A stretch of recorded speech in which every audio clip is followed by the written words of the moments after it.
And now, the Lowe Post. We are going to put 8 minutes on the clock for 4-5 in the West, thanks to a series of tanktastic events from the Denver Nuggets, the Houston Rockets, and the Utah Jazz, a rematch of last season's conference semifinals, won 4-1 by Houston. Ricky Rubio missed that entire series. They split the season series this year 2-2. There were missed games littering some of those. This is counterintuitive because the most interesting part of any Houston game is usually how in the hell are they going to guard James Harden? And the answer for Utah has been actually mostly Ricky Rubio, whose health is in question, and dropping Gobert back at the rim like most of these teams do.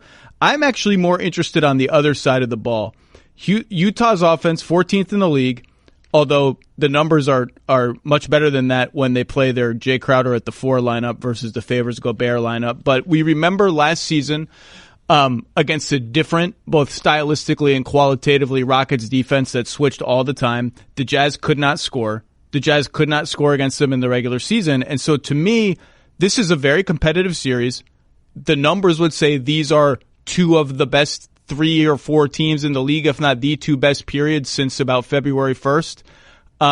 To me, this series gets interesting if Utah can score on Houston. And that sounds weird because Houston's defense has been bad all year. But A, I think they have another gear. And B, we have some evidence that the way they play, although they don't switch as much as they used to, is a problem for a Utah team that doesn't have a post-up guy, dump it down, put somebody in the basket, and really only has Mitchell as a one-on-one guy. So, Coach, take that end of the floor. What are you looking for from Utah to kind of loosen up the works a little bit? Well, first of all, you stole my line.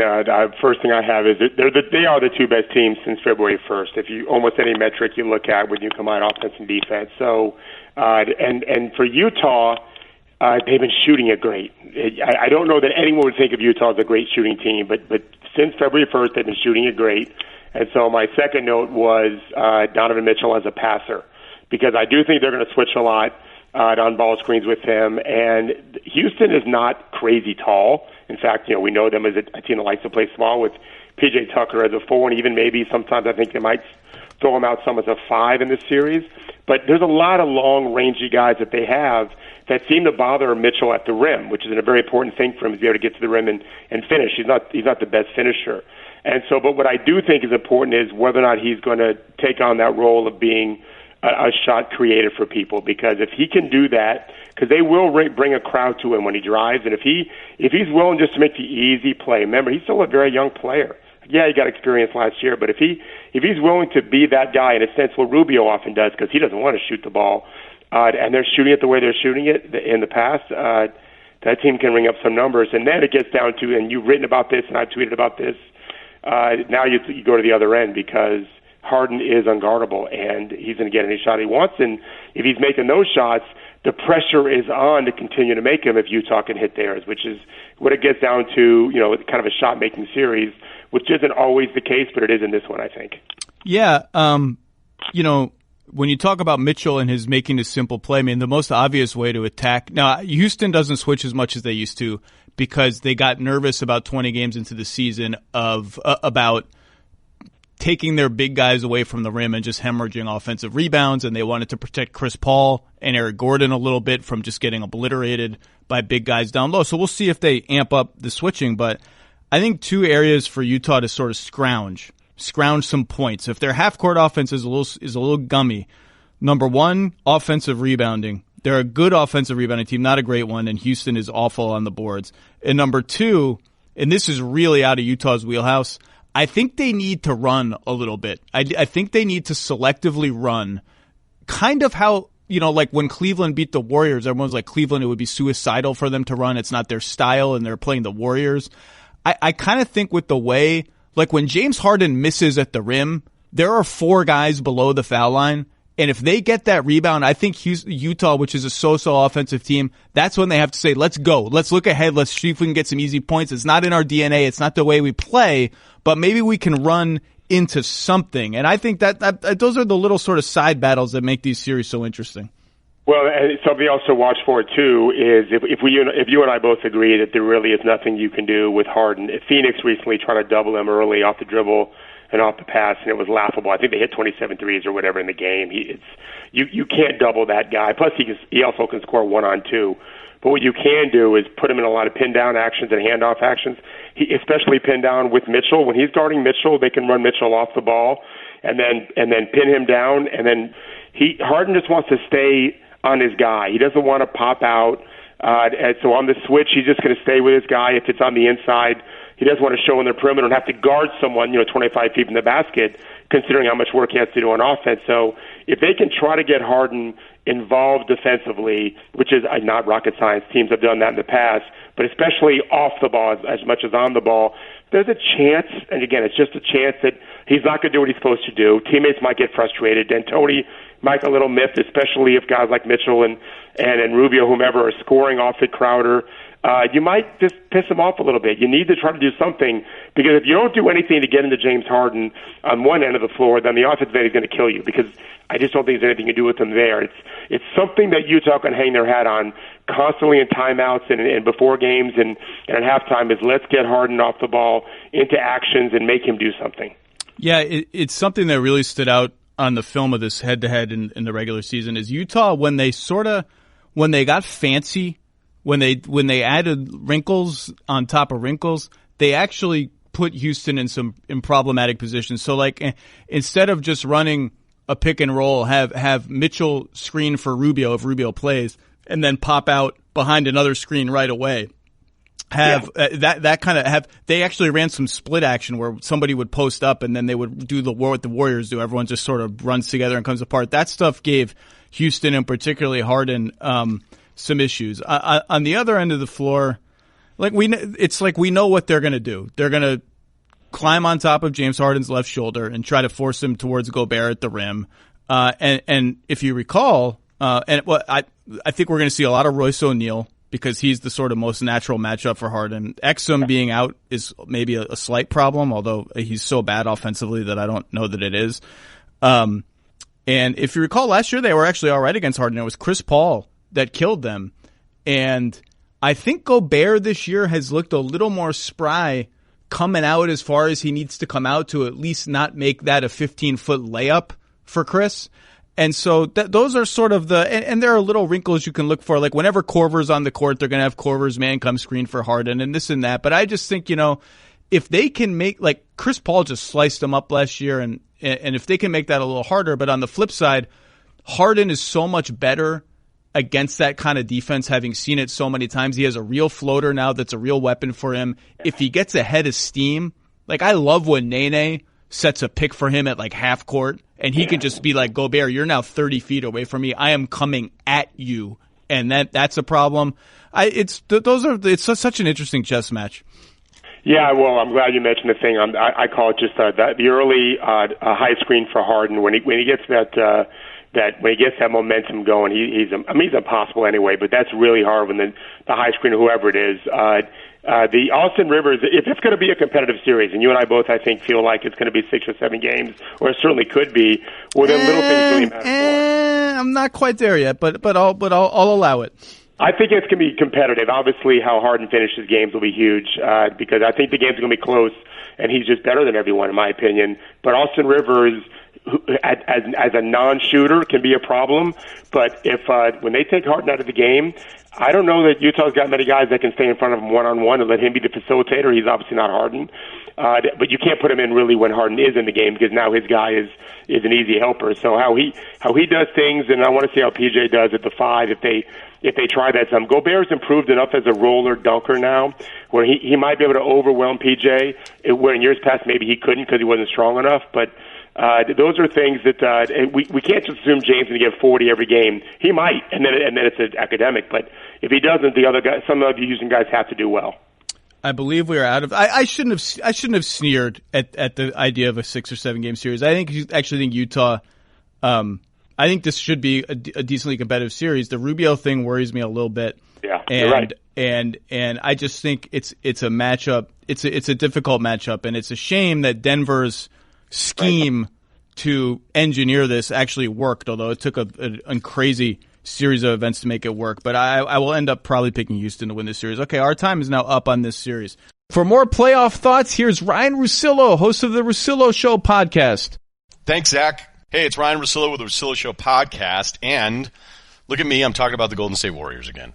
And the reason I'm bringing this up is that I understand there's been a general malaise, and when I look at ratings, I just have a hard time believing ratings are telling us a true story, a dip up or a dip down, and obviously dip down would be used as a negative. But we had this entire NFL thing going on where it's like, oh, look at this sport, it's dying, the future of football and all this stuff. And then there's ratings that tell you now that it may have just been a blip and that the sport is entirely healthy. And as I've said to everyone for years, travel down south and then come back to me and tell me you think football is going to be extinct in 20 years. It's just not going to happen. I cannot envision any Saturday where it doesn't go down. But I would understand for anyone going into these playoffs with the Golden State Warriors that they're like, okay, this whole thing sucks. I'm sick of it. And personally, as a fan of the league, I'm actually looking forward to Durant leaving Golden State because I want to see what the Warriors do without him because I still think they have a really good chance to come out of the West.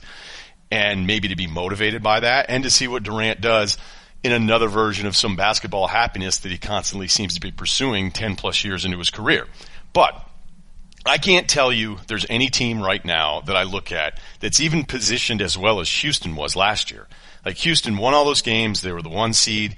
And yet I still couldn't pick against Golden State. For me, it's the Warriors, and you have to convince me what can change that. But isn't that kind of the point? So as we've all sat around for years watching these sports, and I'm not even talking just basketball, but all the years where we've gone, everybody knows what's going to happen, so who cares anyway? And then it doesn't happen. I mean, think about that Lakers team that lost to the Pistons and got worked in those NBA finals. Nobody thought the Pistons were going to win that. It was Kobe, Shaq. It was a done deal, the veterans that they'd brought over. And the Pistons, they couldn't do anything with Detroit. They couldn't guard him. They smoked him. Chauncey Billups would come on and talk with us about it all the time, being like, it just took us like the first game and a half, and we're like, you know what? This thing's over. Like, they can't play with us. And then you find out afterwards that the Lakers were kind of a mess. But that's kind of what keeps bringing us back in, isn't it? So instead of just sitting around and being like, oh, it's so predictable, there's so many other times where that hasn't happened. Where Detroit, oh, well, whatever, they're just going to come out of the East again until LeBron James in 2007 basically single-handedly knocks them out and wins the Eastern Conference. That's not something we expected. In 2009, we had all of these ads already built in for Kobe versus LeBron, and it was just, yeah, man, I can't wait to see Kobe LeBron. Oh, the NBA playoffs, they're so predictable. And then guess what? Cleveland can't guard Orlando. So Golden State is a better version than all of those teams, but it's kind of the whole point of this, and that as predictable as it may seem, how many times have you, as a fan of any league, thought you knew what was going to happen, and then it doesn't? Because things change, and teams are different. Their mentality is different. Now, Golden State defensively picked it up to close the season. They were middle of the pack, which was historically bad for a team trying to win an NBA championship. They moved up to 10th in defensive efficiency. They're a good chunk ahead of Houston, I believe, in offensive efficiency.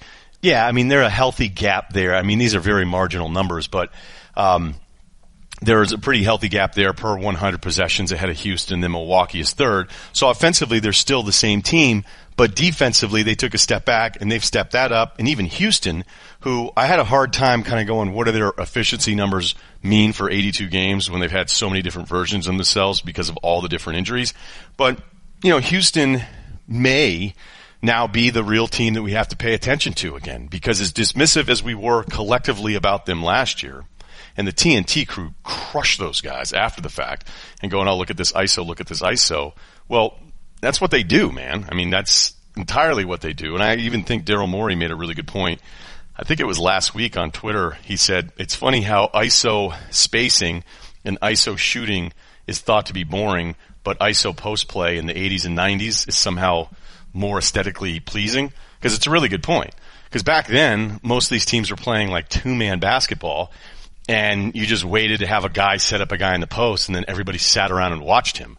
Is that really better? Well, of course not. It isn't better, but that's one of those things that we do where we have this weird thing of thinking the new thing is always the best, and somehow also simultaneously thinking the newest thing is the worst. So when I handicap the rest of the West, you know, it's been this Thunder thing that I'm totally off of now. And it wasn't about stats. It was strictly about, is there a mentality that the Thunder could have in a matchup there where, at some point with Golden State, those guys are just giving it to Durant, and Durant's freaked out by the whole thing. I don't know. I mean, it's not like Durant's not played well in the playoffs here, but I was trying to hold on to that, and then the last month or so, it just wasn't that good. I know the Thunder have won 3 in a row since then. San Antonio isn't good. The Clippers thing, they've been this incredible story, but buying into any of these teams is really, really tough. And I really don't buy into Denver, honestly, as much, especially going up against Golden State. So I think, I still think it feels like it's Houston as the most challenging team, despite what looked like an emotional hangover and Rockets players probably thinking all summer, all into the fall. I don't know when they got over it, but they did because they played better. But there had to have been a massive mental hangover, realizing they were missed threes away from probably winning an NBA title when no one thought it could happen. So that's the whole point of this. And who knows? I mean, who knows if it's Golden State and Milwaukee in an NBA Finals? I'd even put Toronto in that group. I think Philly has moments where they look really special. Then other times they look very predictable and kind of disappointing. But that's what keeps bringing us back. For all the times we thought we knew the end of the story ended up being the last thing we thought would happen. For more on the NBA playoffs, here's Brian Windhorst, host of the Hoop Collective podcast. Thanks, Ryan. I'm Brian Windhorst of the Hoop Collective, and we talk about the NBA. Maybe you've heard about something that's going on right now called the NBA playoffs. Give us a listen. Number 2, Denver versus number 7, San Antonio. Jackie, Denver has been shaky, to be kind, for the last 3-4 weeks. Their offense has eroded a little bit. Jokic has been up and down. They got embarrassed by the Warriors, which is not a sin, but by the Warriors twice and the Rockets once. They had 3 showcase opportunities and got spanked. Not just lost, they're not ready. Got humiliated. This is my upset special. Spurs in 6 and also the fact that, look, Paul Millsap's the only rotation player with any real playoff experience. Isaiah Thomas's playoff experience isn't going to help the Nuggets. And LaMarcus Aldridge is a problem. He's a problem, and that's a huge problem because when LaMarcus rolls, so do the Spurs. They are 37-10 when he gets 20+, and he's going to be getting a lot of 20+ games in this series. I think the Spurs win this series. I'd like to point out that DeMar DeRozan has a spotty playoff record. There's some. He doesn't have to be the go-to guy, though. I know, but he didn't always have to be the go-to guy in Toronto.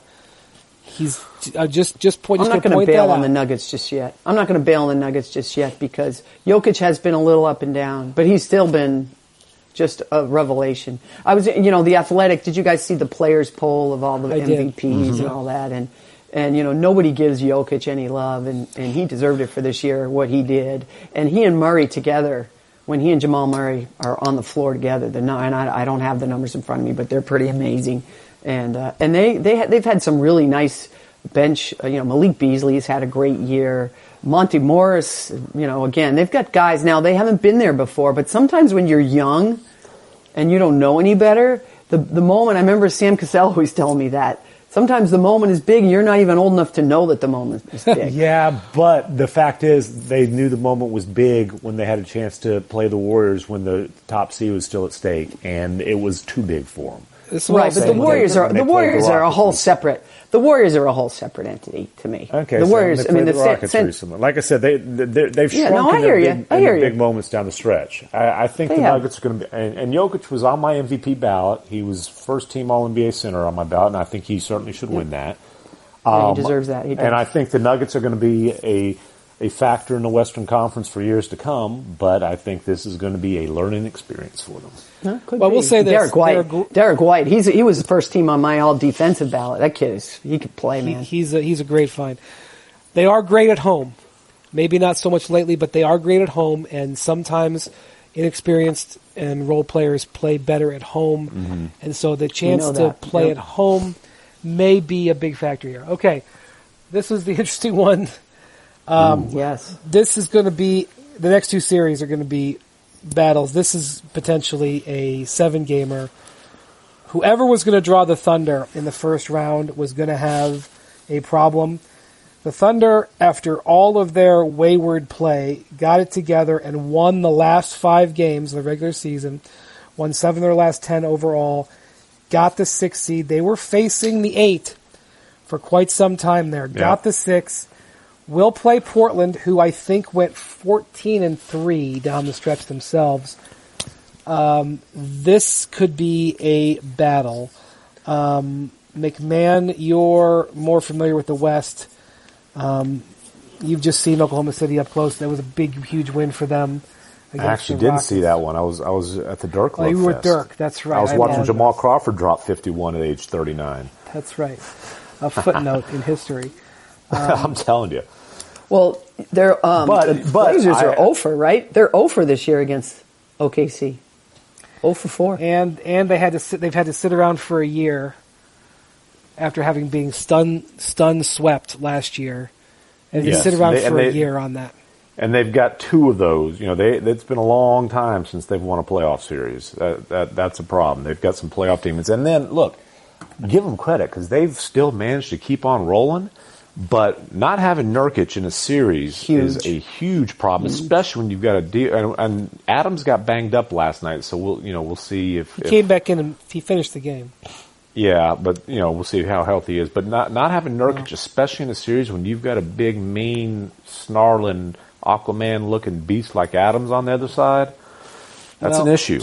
Cantor does do some things for them. Cantor he gets ripped for his defense, and there's no question it's a problem. But Cantor does some things. But this is his buddy. Cantor, as Billy Donovan got caught saying on the Oklahoma City bench when he was with the Thunder, that's right. Cantor. Amazing. And by the way, it was just like a disgust on his face. Like maybe not disgust, but it was just like. The Rockets put him in pick and roll after pick and roll after pick and roll. I tell you what, though, man. Oh, man, what a juicy matchup. Dame Lillard against Russell Westbrook. And there's a heated kind of respect there. But there's also been Russ. Remember Russ last year when he was mad that Paul George didn't get the All-Star bid? You never hear players say, you always hear him say, my teammate got snubbed. You never hear him say who shouldn't have. He pointed out Dame as the guy who shouldn't have been on there.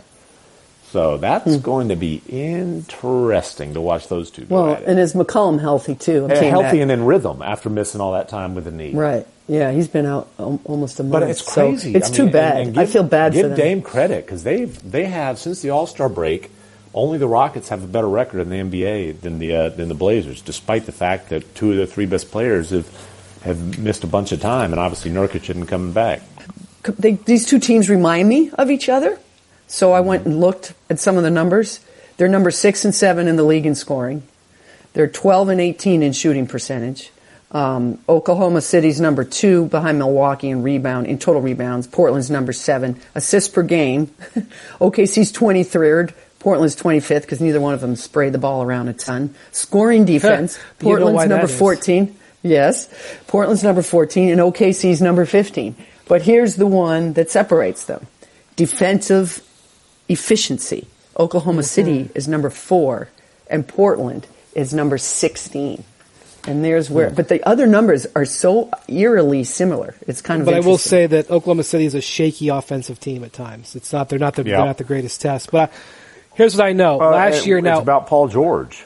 When Paul George was an MVP candidate, they were one of the best teams in the league. And when he was struggling with his shoulders and inefficient after the break, they went through a rough stretch. And he didn't play, right, in their final game either, right? Is that shoulder still bothering him? Yeah, he didn't play, but he looked. The shoulder looked pretty good when he hit the 3 to beat the Rockets tonight. That was a very good execution on that play, by the way. Last year, now they don't. I know that the Thunder don't have a Drew Holiday. Okay, I recognize that. But last year, I was at the first couple of games of the series with the Pelicans, and the Pelicans' game plan was, we are not letting Dame Lillard beat us. We will let C.J. McCollum beat us. We will let Yusuf Nurkic beat us. We will let Evan Turner beat us. And Evan Turner he's been a really good playmaker when McCollum went down. But it wouldn't surprise me if Billy Donovan goes towards that game plan and just says, because this is what you see in the playoffs. People forget every year how much different. I mean, you can, starting today, the Thunder are going to be able to tailor a complete game plan to do what they want. And so that's the question.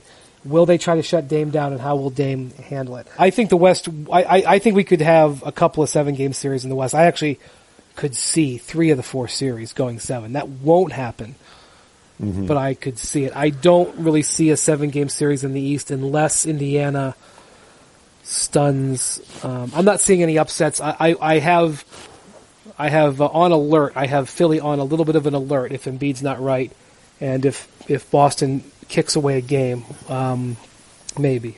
For more hoop thoughts, here's Bomani Jones of the Right Time Podcast. Thanks, Brian. Hey, this is Bomani Jones, host of The Right Time. We got some playoff talk, like who can beat the Warriors in the West? Give it a listen. All right, so welcome to the NBA playoffs, and maybe the most interesting question in the NBA playoffs is, what in the hell is Denver going to do? Right, they play in that time zone that is really easy to get lost in. They've been really, really good, except the time when a lot of us have decided to pay attention to them is when they play against the Warriors, and the Warriors have blown their doors off whenever they have managed to play. So this team that has been one of the 2 best in the West is also one that sure feels like it might get wiped out of there in the first round. They have a guy that has demonstrated himself to be a superstar caliber regular season talent, if nothing else, but the best thing that Jokic does is pass as much as anything else. Are we betting on that part? The Nuggets have done everything they can in spite of having all of these injuries, but then the playoffs come around, and that's a time where injuries actually matter. And so we are left with the Warriors that I honestly believe the Warriors are probably as vulnerable as they have been at any time in this run. And it's very easy to lose sight of the fact that the Warriors have not really been a playoff juggernaut. Like when you watch them, they've been series certainly where they've blown people's doors off, but we've seen them push just about every year that they've been in the playoffs. Even in some series that they won in like 5 games, you saw it from game to game that they managed to get pushed. Except for outside of Houston, you don't have anybody that you can point to in the West and say, okay, that's a team I think can maybe beat the Warriors. I got nobody else that I can point to in that conference that I think can maybe beat the Warriors. I feel like there are a couple teams in the East that can maybe beat the Warriors, but I won't believe it until I actually see them start landing some haymakers against them. But Denver, that's the really good team. The team that's been really good this whole way. And I don't feel like any of us have any idea what they are going to do once they get there. If they wind up in the second round and they're matched up against Houston, I don't think that any of us are going to wind up picking Denver. We're all going to go with Houston. And look, the margins, if somebody's going to take out the Warriors, the margins are on injury. One thing that gets forgotten when they lost that series in 2016 to the Cavs is one thing that happened was they lost Andrew Bogut. And Andrew Bogut wasn't the greatest player in the world, but losing Andrew Bogut, given that came down to a game 7, that was one possession? Losing a guy like Andrew Bogut is enough to swing what the direction of a series is going to be. If Andre Iguodala winds up with his back flaring up and he's hurt or playing at 75% for much of the playoffs, that can be enough to swing this thing for the Warriors, given how good they are when they go with their top 4 guys plus Iguodala. They're way better doing that than they are putting Boogie Cousins out there for the extension of the time. But none of us can see it. None of us have the thing that we can point to. And we've had all kinds of teams that we've looked at like this that have lost, but it's not going to be a matter of I can decide when it is that they are going to lose. I can't decide how many games it's going to be. I don't know. You go back and you look at the Lakers in the 1980s when they had that Showtime run. In 83, they were swept. In 85, they lost to the Celtics in 7. In 86, they lost to the Rockets in 5. In 89, they were swept by the Pistons. In 90, they lost to the Suns in 5 games. And now, granted, the team had gotten depleted by the time you get around to the Suns run, but none of us would have pointed to those series beforehand and be like, yo, I just think the Lakers are going to get blown out the building here. I don't think. In fact, that year in 89, when the Lakers got swept by the Pistons, they swept every series up until the finals when they then got swept. This can happen. The Lakers in 04 when they lost to the Pistons, the 5-game sweep. I don't think any of us thought going into that they were going to lose that. Then all of a sudden we looked up and we're like, oh, wow, maybe the Pistons are a better team. And then we kind of had to adjust our narrative and throw that around on the other side or whatever. But we didn't have it. We didn't know.